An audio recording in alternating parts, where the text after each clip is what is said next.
শুরু হলো এসএসসি ও সমমানের পরীক্ষা। প্রথমবারের মতো কেন্দ্রে সিসি ক্যামেরা। পরিবেশ নিয়ে সন্তুষ্ট শিক্ষামন্ত্রী।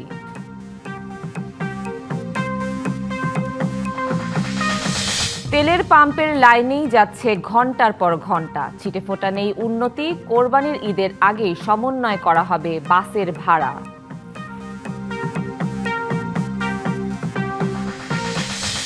দোকানে নিত্যপণ্যের সংকট না থাকলেও দামে লাগাম ছাড়া। বিক্রেতাদের লম্বা অজুহাত, সিন্ডিকেট ভাঙার হুঁশিয়ারি, দায়িত্বশীলদের বুলিতে আটকা।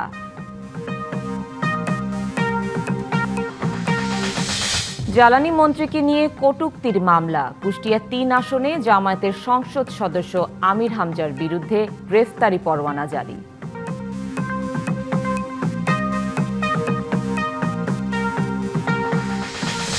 জাতীয় সংসদে সংরক্ষিত আসনে মনোনয়ন জমা দিলেন সরকারি দল বিএনপি ও বিরোধী জোটের প্রার্থীরা। নির্বাচন ১২ই মে।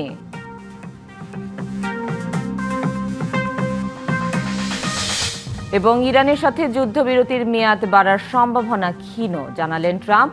চুক্তি না হলে বুধবার সন্ধ্যা থেকে ফের হামলার হুঁশিয়ারি। সারা দেশে শুরু হলো এসএসসি ও সমমান পরীক্ষা। ৯টি সাধারণ সহ ১১টি শিক্ষা বোর্ডের এবার পরীক্ষায় বসেছে ১৮,৫৭,০০০ শিক্ষার্থী। ৩,৮৮৫টি কেন্দ্রে একযোগে পরীক্ষা শুরু হয়। এবার প্রথম সব কেন্দ্রে বসানো হয়েছে সিসি ক্যামেরা। মানিকগঞ্জ সহ বিভিন্ন এলাকায় পরীক্ষা কেন্দ্র পরিদর্শন করে পরিবেশ নিয়ে সন্তোষ প্রকাশ করেন শিক্ষামন্ত্রী। জানান, প্রশ্ন ফাঁসের কোনো আশঙ্কা এবার নেই।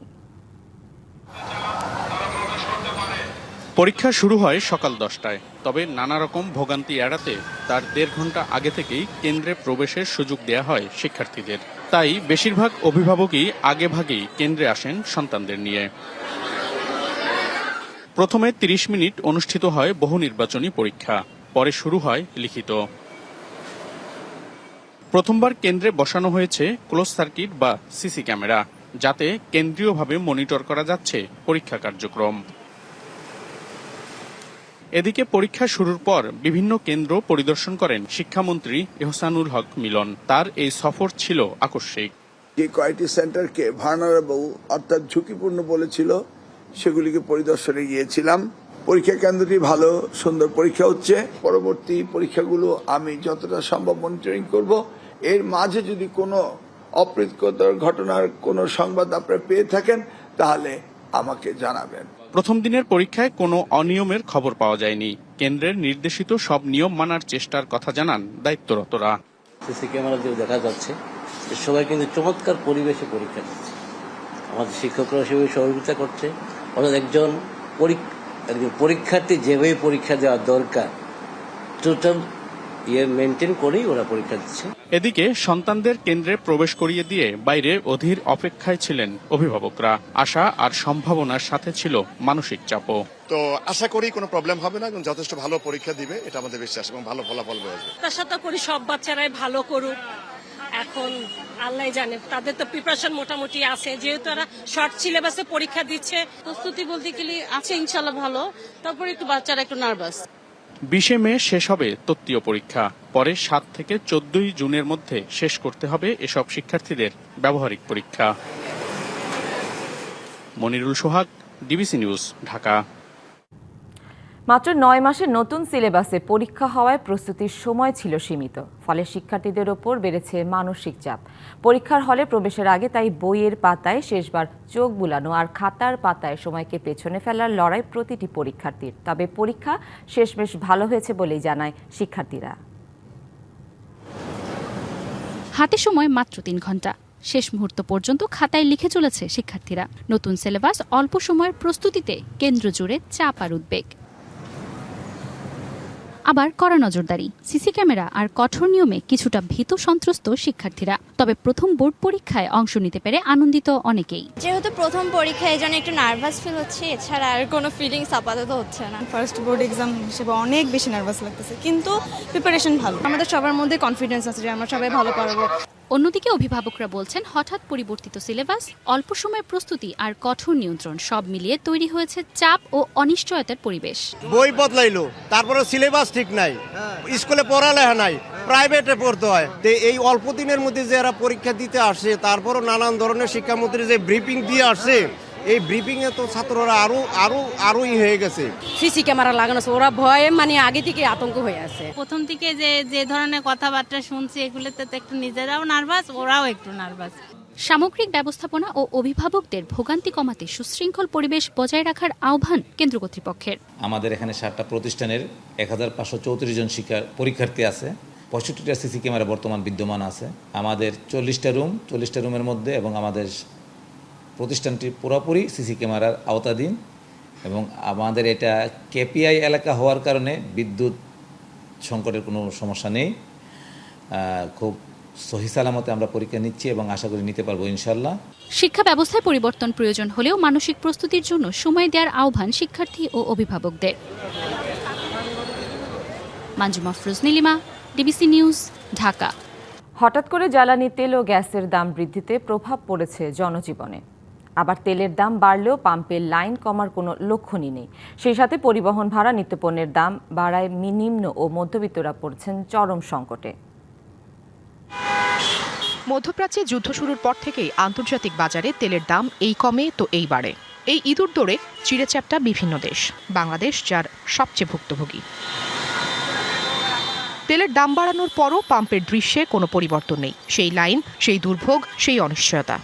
একবার শাইন কলেজ থেকে আইছি ভাই, একবার ওই যে মোয়াখালী ব্রিজের গোড়ার থেকে রাত 4টা বাজে আইছি। ভোগান্তি তো অনেক বড় সিরিয়াল, এটা হলো ভোগান্তি, আর কিছু না। অনেক কষ্ট, গরমের সময় অনেক কষ্ট লাগে। শাইন কলেজের সামনে রাত 1:30 এই পর্যন্ত আছে। প্রয়োজনের অতিরিক্ত তেল সংগ্রহ করতেছে, এই কারণে মানুষের আর কি এই এত ভোগান্তি, দীর্ঘ লাইন। নিউজ পাচ্ছি তেল ভরপুর আছে, কিন্তু আমরা সেই 12 ঘন্টা, 14 ঘন্টা, 16 ঘন্টা পরে আমরা সীমিত তেল পাচ্ছি। তেল গ্যাসের দাম বৃদ্ধির ফলে এর প্রভাব পড়েছে নিত্যপণ্যের ওপর। হঠাৎ করে যে সিলিন্ডার গ্যাসের দাম বেড়ে গেছে, ধরেন মধ্যবিত্ত যারা অনেকে অল্প বেতনে কাজ করে ওদের তো অনেক অসুবিধা হয়ে যায়। হঠাৎ করে তরমুজের দামও পায় প্রতিদিকে 10 টাকা বাড়ি গেছে। বেশি গাড়ি বেরোতে মাল আনতে হয়, এই জন্য মালের দাম বেশি। আমগো যেবিল কামাই তো 800-900 টাকা আধা বেলা, এনে মনে করেন 400 টাকা কামাইতে কষ্ট হয়ে যেতেছে, মানে অর্ধেকের কমে নামে গেছে। জ্বালানির দাম বৃদ্ধিতে বিপাকে অল্প আয়ের মানুষ, বাজারে এসে অনেকেই দিশেহারা। আমাদের মধ্যবিত্তদের যেমন অনেক সমস্যা হচ্ছে, আমাদের থেকে যারা আরো নিম্নে আছে তাদের তো আরো সমস্যা। আমাদের গ্যাসের গাড়ি, যার কারণে আমরা চালাইতে পারতেছি। আর তেলের যে সংকট, তাতে গাড়ি বেশিরভাগই চলবো না, মেলা গাড়ি বন্ধ হয়ে যাবে। যা কামায় তার সাথে খরচা বেশি হয়ে যায়। এখন যদি গ্যাস তেলের দাম বাড়ে তাহলে যে আরো প্রভাব পড়বে। বিশ্ব পরিস্থিতিতে কিছুটা চাপ জনগণ মেনে নিলেও সিন্ডিকেটের কারণে অস্বাভাবিক পরিস্থিতির বিরুদ্ধে কঠোর ব্যবস্থা নেওয়ার দাবি এখন জোরালো হচ্ছে। Afrin Anwar, DBC news, Dhaka. জ্বালানি তেলের পরিস্থিতির খবর জানাতে রাজধানীর বিজয় সরণি এলাকা থেকে যুক্ত হচ্ছেন সহকর্মী শুভ খান। শুভ, জ্বালানি তেলের দাম সমন্বয়ের পর পাম্পে পরিস্থিতির কোনো পরিবর্তন দেখছেন কিনা? চাহিদা মতো কি তেল মিলছে? কি বলছেন গ্রাহকরা? জি সুনন্দা, আসলে তেলের দাম বৃদ্ধির পরেও কিন্তু পাম্পের সিরিয়াল কমানো যাচ্ছে না। যদিও প্রাইভেটের সংখ্যা কিছুটা কমেছে। এই মুহূর্তে রয়েছে বিজয় সরণি একটি পেট্রোল পাম্পে। দেখতে পাচ্ছেন কি পরিমাণ প্রচণ্ড রোদ, প্রচণ্ড গরম। তার ভিতরেই যারা বাইকার রয়েছেন এবং প্রাইভেট কার চালক রয়েছেন, এরা সকাল থেকে অপেক্ষা করছে। আমি সরাসরি একটু কথা বলি। কখন এসেছেন আপনি? আমি এসেছি সকাল 7টায়, এ পর্যন্ত আসতে পারছি। একদমই পাম্পের বুকে আছে। হ্যাঁ, আর হয়তো আধা ঘন্টার মধ্যে তেল পাবো। জি সুনন্দা, আসলে এই প্রচণ্ড রোদের কারণে যারা এই পাশে বাইক চালকরা রয়েছেন তারা কিন্তু ডান পাশেই ছাওয়া রয়েছে গাছের নিচে, একটু মানে শরীরে একটু স্বস্তি দিতে দেখতেই পাচ্ছেন তারা কিন্তু আসলে গাছের পাশে রয়েছেন। কখন এসেছেন আপনি? আমি 7টার সময় আসছি, সকাল 7টায়। তেলের তো দাম বৃদ্ধি হয়েছে, এত সিরিয়াল কেন এখন? আসলে দেশে কোনো তেল নাই, এই মিথ্যা অভিযোগ আমরা শুনি সবসময়। তেল যদি পর্যাপ্ত থাকতো, প্রত্যেকটা পাম্পে তেল থাকতো, তাহলে এত কষ্ট করে লাইন দিতে হতো না। মেন শর্ত কাহিনী হলো এটা। জি সুনন্দা, আসলে গ্রাহকদের অভিযোগ আসলে সকাল থেকে যদি রাজধানীতে যতগুলো পেট্রোল পাম্প রয়েছে সবগুলো পেট্রোল পাম্পে যদি একসাথে জ্বালানি সরবরাহ করা হতো তাহলে হয়তো 2-1টি ফিলিং স্টেশনে একসাথে এত পরিমাণ চাপ পড়তো না। দেখতেই পাচ্ছেন যে প্রচণ্ড গরমের মধ্যে গ্রাহকদের ভোগান্তি এবং এখনও ঘন্টার পর ঘন্টা অপেক্ষা করতে হচ্ছে জ্বালানি তেলের জন্য। সুনন্দা, শুভ, ধন্যবাদ আপনাকে। জ্বালানি তেলের মূল্য বৃদ্ধিতে বাস ভাড়ার সমন্বয়ে কাজ চলছে। ঈদুল আজহার আগেই সেই ভাড়া সমন্বয় করা হবে বলে জানিয়েছেন প্রধানমন্ত্রীর তথ্য ও সম্প্রচার মন্ত্রণালয় বিষয়ক উপদেষ্টা ডক্টর জাহিদুর রহমান। সরকারের বিভিন্ন কার্যক্রমের অগ্রগতি বিষয়ে তুলে ধরতে সচিবালয়ে সংবাদ সম্মেলনে একথা বলেন উপদেষ্টা। জানান, বৈশ্বিক সংকটের কারণে জ্বালানি তেলের দাম বেড়ে যাওয়ায় নিশ্চিতভাবেই দ্রব্যমূল্য ও যাতায়াত ভাড়া বেড়ে যাবে, তবে তা যেন সহনীয় মাত্রায় হয় সে ব্যাপারে কাজ করছে সরকার। জানান, শাহজালাল আন্তর্জাতিক বিমানবন্দরে আধুনিক নতুন এয়ার ট্রাফিক সিস্টেম চালু করা হয়েছে। আগামীতে বর্ষবরণ অনুষ্ঠানকে বহুমাত্রিক রূপ দিতে এশিয়ার বিভিন্ন দেশের বিভিন্ন উৎসবকে একত্র করে একসাথে পালন করা যায় কিনা সেটা নিয়ে চিন্তা করা হচ্ছে বলেও জানান উপদেষ্টা। আমাদের এই আলোচনা চলছে, এটা কত নাগাদ না, রাদার আমরা বলি যে একটু সময় নিয়েও যদি আমরা একটা বেটার ডিল, যতটা ভাড়া বাড়া উচিত লজিকলি মনে হয় তার থেকে কিছুটা কম করা, তাতে তারাও কিছুটা ছাড় দিলেন, আবার জনগণের কিছু ভাড়া তো বাড়বেই এবং দ্রব্যমূল্য বাড়বে এটা বলে রাখা ভালো, কারণ হচ্ছে ট্রান্সপোর্ট বেড়ে যায়, ট্রান্সপোর্টের খরচ বেড়ে যায়। দোকান নিত্যপণ্যে ঠাসা, কিন্তু দাম সাধারণের নাগালের বাইরে। চড়া দামের জন্য বিক্রেতার অজুহাতের নেই কমতি। আমদানিকারক, সরবরাহকারী, পাইকারি বিক্রেতা থেকে খুচরা বিক্রেতা পর্যন্ত নানামুখী সিন্ডিকেটের কষাঘাতে পিষ্ট অসহায় ভোক্তা। সরকার আসে, সরকার যায়, কিন্তু সিন্ডিকেট ভাঙার হুঁশিয়ারি থেকে যায় কেবল দায়িত্বশীলদের বুলিতেই।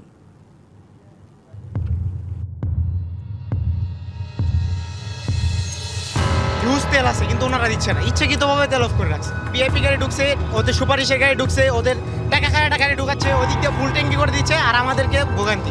সরকারের তো তেল আছে পর্যাপ্ত পরিমাণ, কেন আনতেছো না, কেন দিতেছো না জনগণকে? এটা অবশ্যই সিন্ডিকেটের ব্যাপার আছে। সরকারের দাবি পণ্যের ঘাটতি নেই, কিন্তু বাজারে সে দাবির সত্যতা মেলে না। জ্বালানি তেল থেকে শুরু করে ভোজ্য তেল, চাল, ডাল, ডিম, যেখানেই সংকট সেখানে কাজ করে অদৃশ্য হাত বা সিন্ডিকেট। এতে প্রশ্ন জাগে, দেশের বাজার কার নিয়ন্ত্রণে? আওয়ামী লীগ আমলে হয়তো এই প্রশ্নের উত্তর সহজে মিলত, কারণ ভোজ্য তেল, ডাল, চিনিসহ আমদানি পণ্যের নিয়ন্ত্রণ ছিল গুটি কয়েক শিল্প গ্রুপের হাতে, যাদের ইচ্ছেতেই নির্ধারিত হতো পণ্যের দর।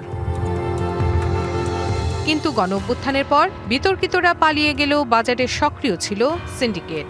নির্দলীয় সরকারের দায়িত্বশীলরা ঘোষণা দিয়েও তা ভাঙতে না পেরে অসহায়ত্বের কথাই বলে গেছেন। শর্ট করে কিন্তু একটা কথা, ডোন্ট রক দ্য বোট, নৌকা একেবারে নাড়িয়ে দিন না, আমিও পড়ে যাবো, আপনার সবাই পড়ে যাবে। আমরা আস্তে আস্তে করে আইডেন্টিফাই করে নিচ্ছি, আমরা একেবারে যে জানি না তা না, আমরা নেব। এখানে আপনাদের সহযোগিতা, আপনারা যদি বলেন হয় নাই কিছু, আমি নাম বলবো না, কয়েকদিন আগে শুনলাম এই 1 মাসে আমি মরতেও সন্তুষ্ট নাই বলেছেন। ক্ষমতার পালাবদলে আবারও নির্বাচিত সরকার দায়িত্বে, কিন্তু তারাও এখন বাজার অস্থিতিশীলতার জন্য দুষছেন সেই সিন্ডিকেটকেই। কোন সিন্ডিকেটের অধীনে বাজার নিয়ন্ত্রিত হয় এই কথা, এই স্মৃতি বাংলাদেশ থেকে ইনশাআল্লাহ আমরা বিদায় দেব। বাণিজ্য মন্ত্রীর এমন হুঁশিয়ারি আদতেও কি বাস্তবায়ন সম্ভব? এই ব্যবসায়ী যারা আছে তারা ব্যাংক তাদের নিয়ন্ত্রণে, এবং ইভেন আপনাদের মিডিয়াও কিন্তু তাদের কাছে। আপনি দেখবেন যে প্রত্যেকটা মিডিয়ার মালিক কিন্তু এরকম কর্পোরেট গ্রুপগুলো। এই 4-5টা কোম্পানি যখন এটা তাদের হাতে চলে যায়, তখন এরা কিন্তু সেই বাজারটাকে নিয়ন্ত্রণ করতে পারে। এবং আমাদের প্রাইভেট সেক্টর কিন্তু টোটাল আমার জিডিপির তাদের কন্ট্রিবিউশন কিন্তু 82%। আর টিআইবির নির্বাহী পরিচালক জানান, কেবল কথার ফুলঝুরিতে বাজার সিন্ডিকেট ভাঙা সম্ভব না। সিন্ডিকেটের যে প্রভাব, সেটা নিয়ন্ত্রণের মূল দায়িত্ব যাদের উপরে, তারাই তাদের ভূমিকাটা পালন করতে ব্যর্থতার পরিচয় দেয় ধারাবাহিকভাবে। আর অতীতেও তাই হয়েছে এবং এখনো পর্যন্ত আমরা তাই দেখতে পাচ্ছি। তার একটা অন্যতম কারণ হচ্ছে যারা সিন্ডিকেটের মূল হোতা তারা খুব প্রভাবশালী, তাদের প্রত্যক্ষ বা পরোক্ষভাবে ক্ষমতাসীনদের সাথে যারা ক্ষমতার অধিকারী তাদের সাথে যোগ সাজস থাকে, সব সম্পর্ক থাকে, যার ফলে যারা নিয়ন্ত্রণকারী তারাই কিন্তু সিন্ডিকেটের সুরক্ষাকারী সুবিধাভোগী লাভবান হয়ে যান, যার ফলে এটা একটা ধারাবাহিকভাবে চলতে থাকে। নিত্যপণ্যের বাজার কারসাজি মুক্ত রাখতে পণ্যের আমদানি ও সরবরাহ ব্যবস্থায় তথ্য প্রযুক্তির ব্যবহার করে সার্বক্ষণিক নজরদারি ও চাহিদা অনুযায়ী যোগান নিশ্চিত করার পরামর্শ বিশ্লেষকদের। Rifat Hossain, DBC news, Dhaka. বিদ্যুৎ সংকটে যখন চট্টগ্রামবাসী নাকাল, তখন সেই বিদ্যুৎ খরচ করেই সড়ক দাপিয়ে বেড়াচ্ছে নিষিদ্ধ ব্যাটারি চালিত অটোরিকশা। নামমাত্র অভিযানে কিছু অটোরিকশা জব্দ করা হলেও পরক্ষণেই আবার তা ফিরছে সড়কে। গ্রিডের বড় একটি শক্তি অটোরিকশার পেটে যাওয়ায় কমছে না লোডশেডিং। এই চিত্র চট্টগ্রামের। নগর দাপিয়ে বেড়াচ্ছে এরকম 60,000 ব্যাটারি চালিত অটোরিকশা। প্রতিটি রিকশার ব্যাটারি চার্জে লাগে 8 থেকে 10 ঘন্টা। প্রতিদিন খরচ হয় গড়ে 8 থেকে 10 ইউনিট বিদ্যুৎ। আমাদের গ্যারেজে আছে প্রায় 40টার মতো রিক্সা। এখানে অনেকগুলোই গ্যারেজ আছে, সব গ্যারেজে রিক্সা। রাতে হলে 7 ঘন্টা, দিনে হয় 4 ঘন্টা, 11 ঘন্টা চার্জে হয়ে যাচ্ছে। বিদ্যুৎ ও জ্বালানি সাশ্রয়ে সরকার যখন নানা উদ্যোগ নিচ্ছে, তখন ব্যাটারি চালিত অটোরিকশার কারণে চট্টগ্রামে মিলছে না তার সুফল। গ্রিডের শক্তির বড় একটি অংশই ব্যয় হচ্ছে অবৈধ এই বাহনের চার্জে, যা গ্রিডে তৈরি করছে বাড়তি চাপ। ফলশ্রুতিতে বেড়েছে লোডশেডিং, ভোগান্তি বাড়ছে সাধারণ মানুষের। মোটর রিক্সা যেগুলো আছে এগুলো কিন্তু এই কারেন্টের মাধ্যমে চার্জ দেওয়া হয়, তো ওইগুলার কারণে দেখা যায় যে লোডশেডিংটা আরও যে হারে হওয়ার কথা তার থেকে আরও দ্বিগুণ হারে হচ্ছে। তো সব মিলে আসলে সাধারণ জনগণই এটা ভুক্তভোগী। এরা ইসি চালাইতেছে, ইসি ব্যবহার করতেছে গাড়িতে, বাড়িতে, এগুলো কি মানে কোনো সমস্যা হইতেছে না। সমস্যা গাড়ি মানে ঘুরে বেড়ে থাকলে সমস্যা। অভিযোগ, এসব অটোরিকশা নিয়ন্ত্রণে নেই কোনো তদারকি। মাঝে মধ্যে অভিযান চললেও তা শুধু জরিমানায় সীমাবদ্ধ থাকায় কমছে না দাপট। এখনই অবৈধ এই বাহন বন্ধে ব্যবস্থা নেওয়া না হলে নগরীর জ্বালানি নিরাপত্তা হুমকির মুখে পড়বে, শঙ্কা সচেতন মহলের। DBC news desk. বিদ্যুৎ, জ্বালানি ও খনিজ সম্পদ মন্ত্রী ইকবাল হাসান মাহমুদকে নিয়ে কটূক্তির অভিযোগে করা মানহানির মামলায় কুষ্টিয়া 3 আসনের সংসদ সদস্য ও জামায়াত নেতা আমির হামজার বিরুদ্ধে গ্রেফতারি পরোয়ানা জারি করেছে আদালত।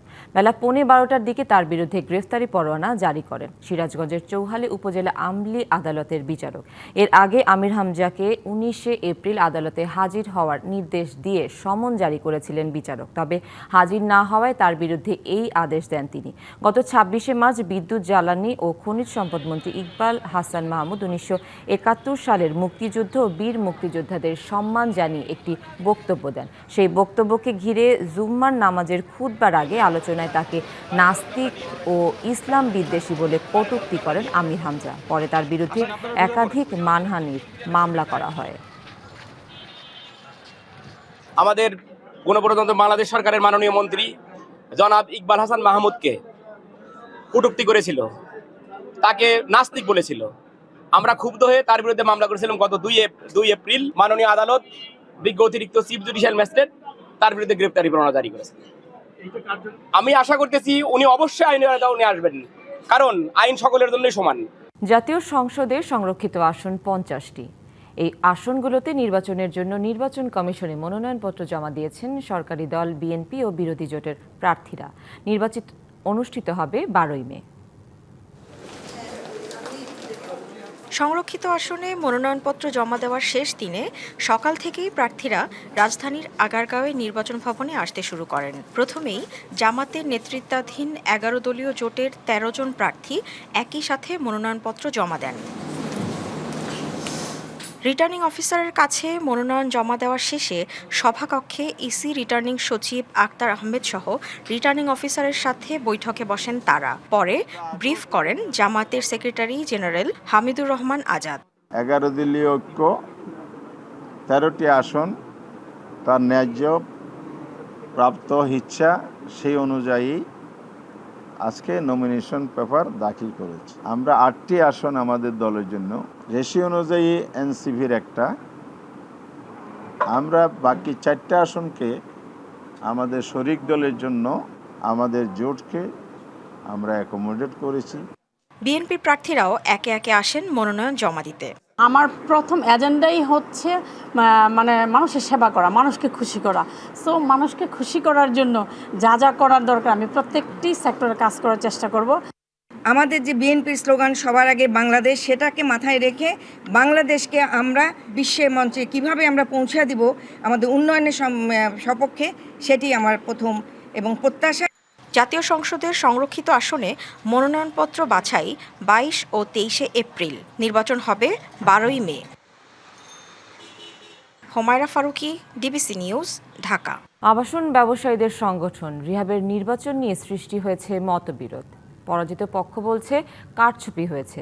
অভিযোগ আমলে নিয়ে যাচাই বাছাই ও ভোট পুনঃগণনার পর আজ বিকেল 4টার মধ্যে চূড়ান্ত ফলাফল দেওয়ার ঘোষণাও দিয়েছে আপিল বোর্ড। তবে নির্বাচিত সদস্যরা বলছেন এটি অবৈধ। এ নিয়ে মঙ্গলবার সকালে রিহাব কার্যালয়ে সৃষ্টি হয় উত্তেজনা। গেল 18 এপ্রিল রাজধানীর একটি হোটেলে দিনব্যাপী অনুষ্ঠিত হয় আবাসন ব্যবসায়ীদের সংগঠন রিহাবের নির্বাচন। পরে ভোট গণনা শেষে ফলাফল ঘোষণা করে নির্বাচন পরিচালনা বোর্ড। কিন্তু পরাজিত প্রার্থীদের অভিযোগ নির্বাচনে বহিরাগতদের হস্তক্ষেপ ছিল। 570টি ভোটের মধ্যে 43টির গ্রহণযোগ্যতা নিয়ে প্রশ্ন ওঠে। এ নিয়ে 20 এপ্রিল বিকেলে আপিল বোর্ডের কাছে ব্যাখ্যা চেয়ে ভোট পুনঃগণনার দাবি জানায় তারা। ভোট শুরু থেকেও প্রচুর পরিমাণে বহিরাগত লোক ছিল। আমরা বলেছিলাম নির্বাচন কমিশনকে যে আপনারা এগুলোকে অ্যালাউ করেন না। ওইখানে যারা কাউন্ট করছে সব ছিল বহিরাগত। তো বহিরাগত যদি আপনার অফিসের স্টাফ থাকে সে কি আমার ভোট গুনবে না আপনার ভোট গুনবে? মঙ্গলবার সকালে অভিযোগ নিষ্পত্তির বৈঠকে বসে আপিল বোর্ড। অভিযোগ আমলে নিয়ে বিকেল 4টার মধ্যে চূড়ান্ত ফলাফল ঘোষণার কথাও জানানো হয়। কিন্তু এমন সিদ্ধান্তে নারাজ নবনির্বাচিত সদস্যরা। তাদের অভিযোগ পরাজিতদের একটি দল নির্বাচনকে প্রশ্নবিদ্ধ করার চেষ্টা করছে। তাদের দাবি 19 এপ্রিল বিকেল 4টার মধ্যে আবেদন করার কথা, কিন্তু এখন এ দাবি কোনোভাবেই গ্রহণযোগ্য নয়। নির্বাচনের তফসিল অনুযায়ী আজকের দিনে শুনানি করার সিদ্ধান্ত দেওয়ার কোনো এখতিয়ার নির্বাচন বোর্ড, আপিল বোর্ড কারোরই নেই। এদিকে আপিল বোর্ড জানিয়েছে পরাজিত প্রার্থীদের ভোট পুনঃগণনার আবেদন নিয়মের মধ্যেই আছে। সর্বশেষ উনি একটা রায় লিখে গেছেন, এটা হচ্ছে যে 570টা ভোট গ্রহণ হয়েছে, তার মধ্যে 43টা ভোটের কোনো ব্যাখ্যা নেই। আর 43টা ভোট এখন দেখা হবে। এই 43টা ভোট দেখে চূড়ান্ত রেজাল্ট রেডি করার জন্য উনি বলেছেন। এর আগে ব্যবসায়ীদের হট্টগোলে রিহাব কার্যালয় ত্যাগ করেন আপিল বোর্ডের চেয়ারম্যান। মুস্তফা মাহবুব, ডিবিসি নিউজ, ঢাকা। সারা দেশে বইছে বৈশাখের তীব্র দহন। এরই মধ্যে রংপুর, ময়মনসিংহ, সিলেট অঞ্চলের উপর দিয়ে ঘন্টায় 45 থেকে 60 কিলোমিটার বেগে ঝড়ো হাওয়া সহ বৃষ্টি কিংবা বজ্রবৃষ্টির পূর্বাভাস দিয়েছে আবহাওয়া অফিস। এসব এলাকার নদী বন্দরগুলোতে 1 নম্বর সতর্ক সংকেত দেখাতে বলা হয়েছে। এদিকে আজ সন্ধ্যা 6টার মধ্যে ময়মনসিংহ, সিলেট বিভাগের কিছু কিছু জায়গায় এবং ঢাকা, রংপুর ও চট্টগ্রাম বিভাগে 2-1 জায়গায় অস্থায়ীভাবে দমকা হাওয়া সহ বজ্রবৃষ্টির পূর্বাভাস রয়েছে। একই সঙ্গে দেশের কোথাও কোথাও বিক্ষিপ্তভাবে শিলাবৃষ্টির সম্ভাবনা রয়েছে। এছাড়া রাজশাহী, পাবনা, সিরাজগঞ্জ, ঢাকা, ফরিদপুর, খুলনা, যশোর, চুয়াডাঙ্গা ও কুষ্টিয়া জেলাসমূহের ওপর দিয়ে বয়ে যাওয়া মৃদু থেকে মাঝারি তাপপ্রবাহ অব্যাহত থাকতে পারে। আন্তর্জাতিক প্রসঙ্গ। যুক্তরাষ্ট্র ইরানের মধ্যে 2 সপ্তাহের যুদ্ধবিরতি শেষ হচ্ছে আজ। এই মেয়াদ বাড়ানোর সম্ভাবনা ক্ষীণ জানিয়ে দিলেন মার্কিন প্রেসিডেন্ট ডোনাল্ড ট্রাম্প। আর চুক্তি না হওয়া পর্যন্ত হরমুজ প্রণালীতে অবরোধ থাকবে জানান তিনি। এদিকে ইরান বলছে হুমকির মুখে কোনো আলোচনা হবে না, পাল্টা হামলার জন্য প্রস্তুত তেহরানও। হামলা পাল্টা হামলার মধ্যে মধ্যপ্রাচ্য যখন টালমাটাল, তার প্রভাব যখন পড়েছে গোটা দুনিয়ায়, তখন 2 সপ্তাহের জন্য যুদ্ধবিরতি ঘোষণা করা হয় যুক্তরাষ্ট্র ও ইরানের মধ্যে। চলে চুক্তি নিয়ে আলোচনা ও শান্তির অন্বেষণ।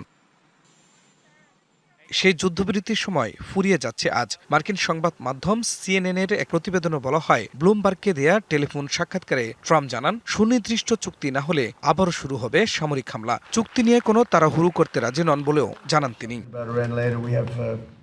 অন্যদিকে ট্রুথ সোশ্যালে ট্রাম্প জানান, চুক্তিতে রাজি না হওয়া পর্যন্ত ইরানের উপর থেকে অবরোধ তুলবে না ওয়াশিংটন। এর ফলে ইরান প্রতিদিন প্রায় $50 কোটি ক্ষতির মুখে পড়ছে বলেও উল্লেখ করেন তিনি।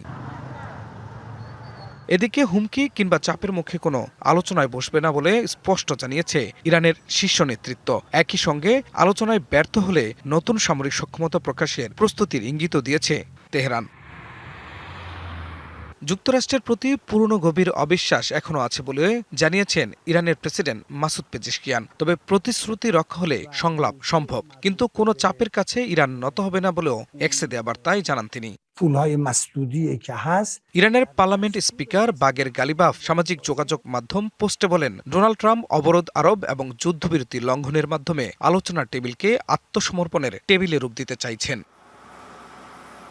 অন্যদিকে অবরোধ উপেক্ষা করে হরমুজ প্রণালী অতিক্রম করছে ইরানের পতাকাবাহী জাহাজ সুজা-2 নামের এই জাহাজটি হরমুজ প্রণালী পার হওয়ার খবর দিয়েছে ইরানের আধা সরকারি বার্তা সংস্থা তাসনিম নিউজ। খান মোহাম্মদ মুকুল, ডিবিসি নিউজ ডেস্ক। প্রতিরক্ষা সরঞ্জাম রপ্তানি সংক্রান্ত নিয়মে আংশিক সংশোধন অনুমোদন করেছে জাপান সরকার। এ ঘোষণার পর বিদেশে অস্ত্র বিক্রির ওপর বেশিরভাগ নিষেধাজ্ঞা তুলে নেওয়া হয়েছে। ফলে উন্মুক্ত হয়েছে যুদ্ধজাহাজ, ক্ষেপণাস্ত্র সহ বিভিন্ন ধরনের অস্ত্র রপ্তানির পথ। সংবাদ সম্মেলনে চিফ ক্যাবিনেট সেক্রেটারি মিনোরু কিহারা বলেন, এই পদক্ষেপ কয়েক দশকের মধ্যে জাপানের সবচেয়ে বড় রপ্তানি নীতি পরিবর্তন। আরও জানান, এ সিদ্ধান্ত দেশের নিরাপত্তা নিশ্চিত করার পাশাপাশি আঞ্চলিক স্থিতিশীলতায় প্রয়োজনীয় অবদান রাখবে। এদিকে ক্ষমতায় আসার পর প্রধানমন্ত্রী সানায়ে তাকাচির নেতৃত্বাধীন সরকার যে আগের 5টি রপ্তানি বিভাগ বাতিল করেছে, যার ফলে কমেছে সামরিক রপ্তানি খাতের সীমাবদ্ধতা। চুরি হয়ে গেছে ফতুল্লার রিয়া গোপ স্টেডিয়ামের ফ্লাড লাইট টাওয়ারের নাট বল্টু। যে কোনো সময় টাওয়ার ভেঙে ঘটতে পারে বড় দুর্ঘটনা। সেই দুর্ঘটনার শিকার হতে পারে স্টেডিয়াম লাগোয়া রাস্তার পথচারী থেকে শুরু করে পাশের ভবনে বসবাসকারীরা। শুধু তাই নয়, রক্ষণাবেক্ষণের অভাবে gallery, dressing room, press box সহ প্রায় সব অবকাঠামোই ধ্বংসের মুখে। 2031 সালের ক্রিকেট বিশ্বকাপ সামনে রেখে আধুনিকায়ন করার কাজ হাতে নেওয়া হয় নারায়ণগঞ্জের ফতুল্লায় অবস্থিত শহীদ রিয়া গোপ আন্তর্জাতিক ক্রিকেট স্টেডিয়ামের। সংস্কারের মধ্যে ছিল গ্যালারি সম্প্রসারণ, আধুনিক প্রেস বক্স ও ড্রেসিং রুম নির্মাণের পাশাপাশি স্থাপন করা হয় 4টি ফ্লাডলাইট টাওয়ারও। আমাদের যে ফ্লাড লাইটগুলো আছে ফতুল্লা স্টেডিয়ামে, সেই ফ্লাড লাইটের কিছু কিছু জায়গায় জয়েন্টগুলো যেখানে আছে, বিশেষ করে সেখানে কিছু নাট বোল্ট চুরি হয়ে গেছে। রিপেয়ারের জন্য এটা বিসিবির সাথে যোগাযোগ করা হচ্ছে এবং বাই দ্য টাইম এই জয়েন্টগুলোকে একটা মোটামুটি একটা পর্যায়ে রেখে যাতে করে নিরাপত্তা ঝুঁকি যাতে না থাকে সেভাবে তিনি ব্যবস্থা নিয়েছেন। জেলা প্রশাসকের বক্তব্য থেকে বোঝা যায় ফতুল্লার রিয়া গোপ স্টেডিয়ামের দুরবস্থা কোথায় ঠেকেছে। বছর 10 আগে শেষ আন্তর্জাতিক ম্যাচ অনুষ্ঠিত হয় এই স্টেডিয়ামে। তারপর থেকেই আস্তে আস্তে যেন পরিত্যক্তের খাতায় চলে যেতে থাকে ফতুল্লার স্টেডিয়াম, যেন দেখভালের কেউ নেই, রক্ষণাবেক্ষণের কোনো উদ্যোগ। এরকম একটা ভেন্যু যদি রক্ষণাবেক্ষণের অভাবে নষ্ট হয়ে যায়, এর থেকে দুঃখের আর কিছু থাকে না। আমরা আমাদের নারায়ণগঞ্জ জেলা ক্রীড়া সংস্থাকে আমরা ক্রিকেট বোর্ডের সাথে কয়েকবার মিটিংয়ে বলেছিলাম যে এই ভেন্যুর যে রক্ষণাবেক্ষণের দায়িত্বটা এটা আমাদেরকে সাথে ইনক্লুড করা হোক। যদি আমাদের জেলা ক্রীড়া সংস্থা যদি এটার সাথে সম্পৃক্ত থাকতো, তাহলে আমার মনে হয় যে এর থেকে আরো ভালো রক্ষণাবেক্ষণ আমরা করতে পারতাম। স্টেডিয়ামে গিয়ে যা দেখা গেল তাতে চোখ কপালে তোলার নেই কোনো কারণ। ফ্ল্যাট টাওয়ারের গোড়ার সংযোগ প্লেট, নাটবল্টু চুরি হয়ে গেছে। কোনো মতে দাঁড়িয়ে আছে টাওয়ারগুলো। ভূমিকম্প অথবা ঝড়ঝাপটাতে ভেঙে পড়ার আশঙ্কা। ঝুঁকিতে রয়েছে স্টেডিয়ামের পাশের সড়ক ও আশেপাশের আবাসিক ও বাণিজ্যিক ভবন। নানা অব্যবস্থাপনার কারণে এখানে মাদক সেবীরা প্রতিনিয়ত এখান থেকে এটার বিভিন্ন অংশগুলো খুলে ওরা এগুলো বিক্রি করে। খেলা তো দূরের কথা, এখানে মানুষ দাঁড়ানোর মতো পরিস্থিতি নেই। এই লাইটের যে রড, তারপরে স্টিল যা আছে এগুলো সব চুরি করে নিয়ে যায়। যে এখানে ফাটল তৈরি হয়েছে, কয়েকদিনের মধ্যে হয়তো এটা রাস্তায় ভেঙে পড়তে পারে। প্রায় পরিত্যক্ত হতে যাওয়া স্টেডিয়ামটিতে দিনের বেলাও বিরাজ করছে ভুতুরে পরিবেশ। পরিণত হয়েছে দুর্বৃত্ত ও মাদক সেবীদের আখড়ায়। জেলা ক্রীড়া সংস্থার সাবেক সদস্য নূরজামাল হাসান বললেন, রিয়া গোপ স্টেডিয়াম ঘিরে অতীতে সংস্কারের নামে কেবল হয়েছে অর্থ অপচয়, যার ফলেই আজকের এই ভগ্নদশা। স্টেডিয়াম সংস্কারের নাম করে বাজেট আনা হতো, বরাদ্দ আনা হতো, কিন্তু ঠিকঠাক মতো কাজ হতো না। তারা তাদের মাদকের যোগান দিতে এই যে স্টেডিয়ামের যে ফ্লাইট লাইট আছে, তারপর হচ্ছে স্টেডিয়ামের যে আরো বিভিন্ন যেমন স্টেডিয়ামের সরঞ্জাম আছে সেগুলো চুরি করে। শুধু অযত্ন আর অবহেলার কারণে ফতুল্লার রিয়া গোপ স্টেডিয়ামের মতো দেশ জুড়ে অনেক ক্রীড়া স্থাপনা পরিত্যক্ত অবস্থায় পড়ে আছে, যেগুলোকে চাইলেই ব্যবহার উপযোগী করা যায়। Naim Hamid, DBC news. সংবাদ এই ছিল এখনকার মতো। ডিবিসি নিউজের সংবাদগুলো পড়তে ভিজিট করুন dbcnews.tv আর ভিজিট করুন ডিবিসি নিউজের ফেসবুক পেজ এবং ইউটিউব চ্যানেল। সাথেই থাকুন।